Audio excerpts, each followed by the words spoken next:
Welcome to the Insights Live webinar from GSMA Intelligence, and thank you everyone for joining in. I am today joined by my colleague Pablo Iacopino, and Pablo and me together will unveil a lot of MVNO insights for you in the next 20 minutes. We have been doing a lot of great work in 2025 on the MVNO landscape and market. And obviously, we wanted to share it with the wider ecosystem and industry. So, before wasting any further time, I'll quickly bring up my screen. Can few people raise their hand when they are able to see my screen so I know that I can start? Or just mention it in the chat. Yeah, all good, Radhika. From my side, I can see the screen. Amazing. I assume then everyone else can see. Yeah, I see a lot of hands up. Thank you everyone for confirming. Okay. So as I said, this is probably a year worth of work that we are trying to unwrap for you in the next 20 minutes. So please pay your full attention because yes, you cannot miss even a single minute here. First and foremost, why are we really talking about MVNOs and why do they matter? So, from my experience of working in this market for close to 15 years now, I have always seen the number of telecom operators hovering around, somewhere between 850 to 950 globally. That number has kind of always remained in that range. New ones keep coming up, the older ones keep shutting down, or the older ones also stay, sorry for the wrong statement, but a lot of them keeps on getting merged in the larger operators or the ones are not able to sustain. So the number always hovers in that range. But MVNOs over the last decade were silently growing. And let me go to my next slide. Yes, MVNOs over the last decade were silently growing, and over the course of last 10 years, they have grown by more than 60%. Now, what is interesting in this is if you look at the data back in 2015, the markets that were really, I would not say dominating, but accounting for majority of the MVNO market were globally were like Europe and APAC. That still continues to be the case 10 years later, but new markets are also coming in picture. The MVNO market is emerging in, some parts of Africa. LATAM in particular have grown at least fivefold in the last 10 years.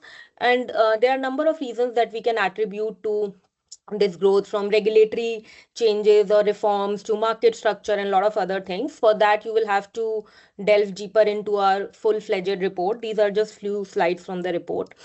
So yes, MVNOs have grown by more than 60% over the course of last 10 years, whereas the number of telecom operators have more or less remained same.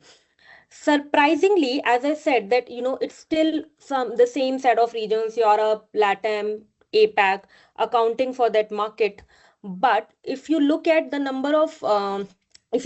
business models that actually drove the MVNO market 10 years ago versus today, they are more or less same, more or less kind of same. The core value proposition of MVNOs always had been either discounted offerings or catering to niche segments. So if you look at 2015, out of total MVNOs, 26% of them were offering pure discounted services. That number has only gone up. Similarly, if you look at the top three categories, 10 years ago, the top three categories today continue to remain same, and some of the categories like migrants is going down again because now it's easier to get a connection. Telcos have global roaming agreements, so you really don't need a new local SIM if you are a migrant or a traveler. All those sort of reasons. So migrant is going down, but more or less the category split remains same. However, at the same time, new categories of MVNOs are emerging that are currently noted in others, but in our 2026 report will feature more explicitly. Like you have eSIM MVNOs, you have MVNOs catering to FWA customers. Those new categories are coming up, but the underlying value proposition of MVNOs today also continues to be one, discounted offerings, second, catering to very niche segments. Now, this all sounds very rosy, more than 60% growth over the course of last decade. But here is the complete picture. One interesting fact to note is that these 2138 or 2100 plus MVNOs are only coming from 100 markets globally. From the total list of 250 plus markets, there are only 100 markets where MVNOs have a presence as of today. And out of those 100 markets, if you look at the top 10 by numbers, these alone account for nearly half of the MVNOs. And obviously, as you can see, the top 10 are US, Germany, UK, Japan, Mexico, cluttered around again the same regions, Americas, Europe, and some countries from APAC. But interestingly, if you look at the left side of the graph, which is the red color of the bar, that also talks about how many MVNOs over the course of last 15-20 years have shut down in these markets. And you see a whopping 101 in US against 179 live today, 115 in Germany against 136 live today. And that brings me to one very interesting point, that if you look at just half, if you look at glass half full or half empty, if you look at only the right side of the graph, you might be wowed by the fact that 179 MVNOs in US. But it's important to also look at how does the survivability look like in some markets. And to truly understand that, we worked upon a very comprehensive model in our report, which we are calling launch and last metrics. This matrix has been prepared on two different parameters, looking at MVNO countries by region and by presence. In this webinar, I am only including by presence. And while ease of launch and survival probability looks like two variables here, they are actually the scores that we have assigned to these markets. And in arriving at the score of ease of launch and survival probability, there were number of parameters that were included. Like ease of launch is driven by the licensing frameworks, the regulatory frameworks, the wholesale pricing mechanism that works in the market, whereas survival probability is defined by how does the distribution network look like, how many sub brands exist in a market that might be making it challenging for an MVNO to survive, amongst range of factors. Again, all of those are noted in our detailed report. Now, this matrix is giving me a lot of insights, but building on upon my last slide, I will just share one big takeaway from this matrix. If you look at the ease of launch and you look at the markets clutter towards the right side of this particular graph, all of those are heavy presence MVNO countries, which has more than 70 plus MVNOs. That means the presence of MVNOs in any countries is only and only defined by ease of launch. But whether or not it is the best country for an MVNO to enter depends on the survival probability. And that's why you see that some of the successful markets globally, like Japan, like Spain, South Korea, these markets, they vary on ease of launch. Like Japan has a little complex framework to enter, so it's not very high on ease of launch, but very high on survival probability. So your success in a market will be defined by survival probability, but whether a market is MVNO heavy or MVNO light will simply be defined by ease of launch. As I said, that's just one big takeaway. There are a lot of other takeaways unveiled in our report. um then this topic is of lot of interest to people, and this data is actually not even available anywhere outside. So we did a mapping of full MVNOs also, and it is very important to understand how many full MVNOs and where do they exist, because a full MVNO is like an MNO completely. All they lack is their own spectrum, and obviously, therefore, they wholesale the spectrum capacity and the RAN network from a telecom operator. They have their own distribution network, billing, sales, customer care, everything, which means they have the investment required to establish a proper MNO, which also means they offer very close competition to MNOs in some of the market. Now, looking at the overall scheme of full MVNOs, obviously Europe leads this space because Europe leads the space of overall MVNO market also. So similar ratio, 56 out of some 97 total. And in overall 2138 MVNOs also, Europe has roughly 40 plus percent. Europe accounts for roughly 40 plus percent. But what is interesting to note, in Brazil, they have 12 full MVNOs, and that goes to their licensing framework of accreditation and authorization model. And finally, I will give you a quick sneak peek into the future. According to our data, there are roughly 283, close to 300 MVNO planned in the next few years. And most of them are going to come from Europe again, followed by APAC. But as you see, LATAM has experienced a good growth in the past decade and will continue to do so. Africa is also coming in the picture. I will give you one quick example. I think in 2022, Nigeria issued 46 MVNO licenses. A lot of them are yet to launch, but at least beginning is half done. So with that, I will actually move on to Pablo very quickly. But towards the end of the webinar, we will come to this slide where we will give you the QR code to access the detailed report that we have worked upon. So I'll be sharing this screen again towards the end of the webinar. So please stay. And thank you for listening to me. With that, I would now like to move to Pablo because while I gave you a lot of insights from the report, the fact that Pablo was in Spain last week to attend the MVNO Nation conference also means that Pablo has a lot of live insights from the floor itself, from talking to the MVNO ecosystem. So, Pablo, what do we know from your attendance last week? Thanks, Radhika. Hello, everyone. It's really good to connect with all of you. So yes, last week I attended the MVNO Nation Live 2025. It was a great conference, very rich in terms of content, great lineup of speakers from all regions in the world. And also great discussions on all the trends that are shaping the MVNO market. So I've got many takeaways from the conference, but obviously today we don't have much time. So I'm going to focus on perhaps four takeaways. The first one is innovation. MVNOs attending the event showed a big focus on innovation, spanning all areas of the value chain, from technologies to services.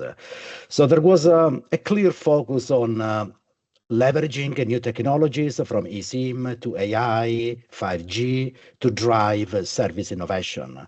And perhaps in the early days of MVNOs, offering competitive mobile tariffs was a driver of growth. Now the focus is more and more on innovation as a competitive differentiator. The second takeaway is about user experience.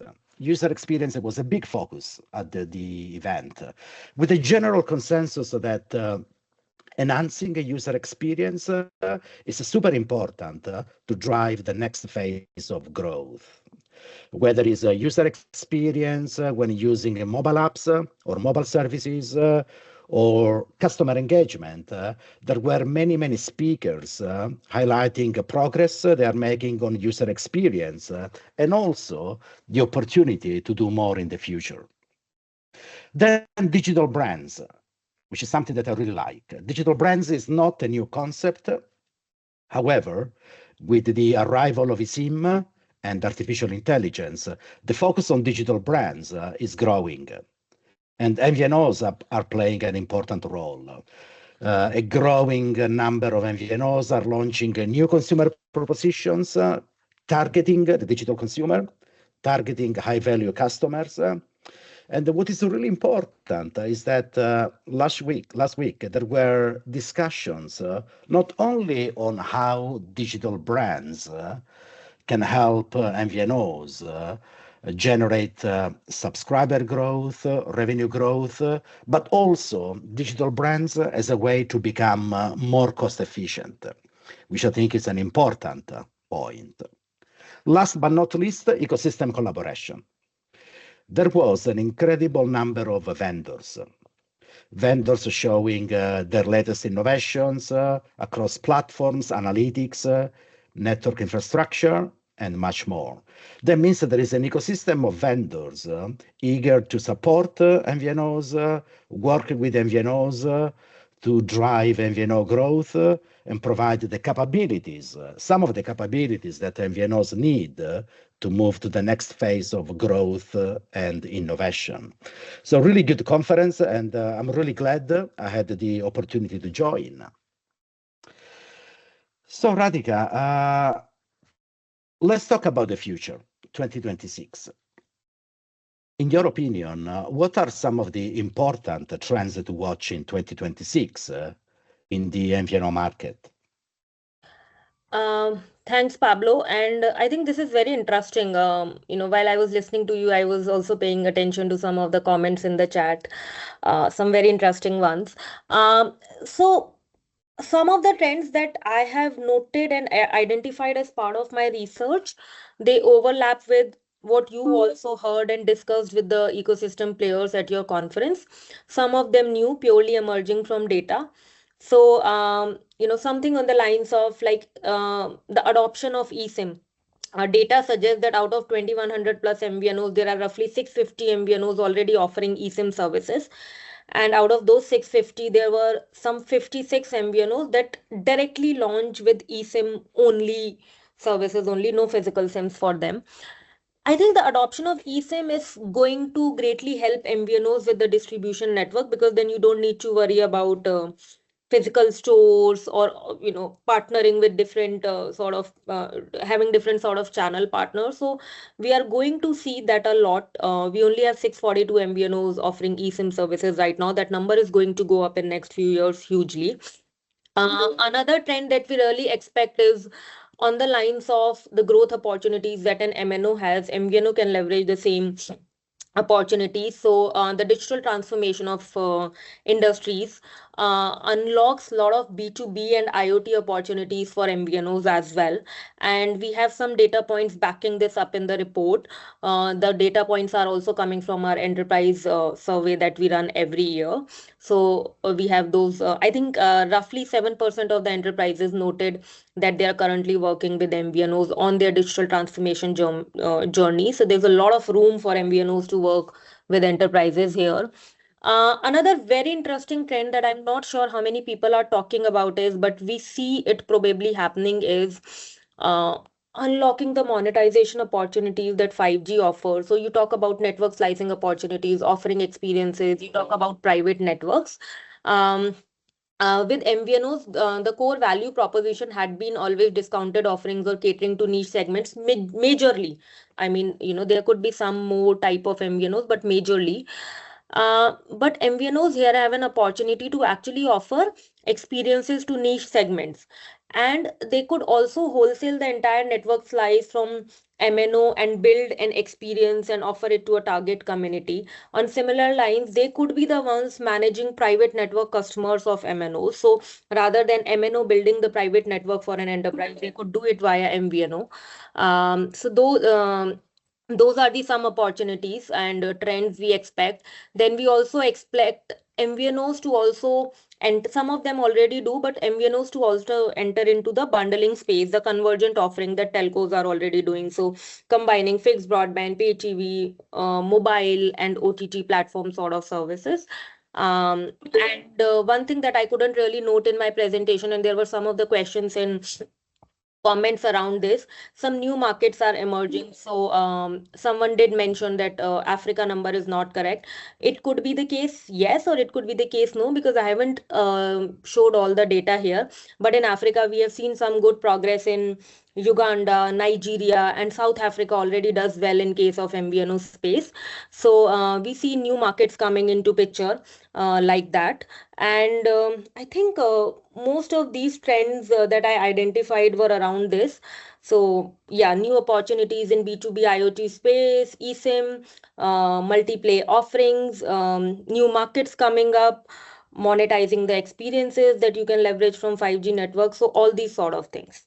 I'm looking at as trends in the next few years. And with that, probably, Pablo, building on one of the trend, eSIM, because you covered eSIM topics so nicely and widely, and you are the topical expert on eSIM as well.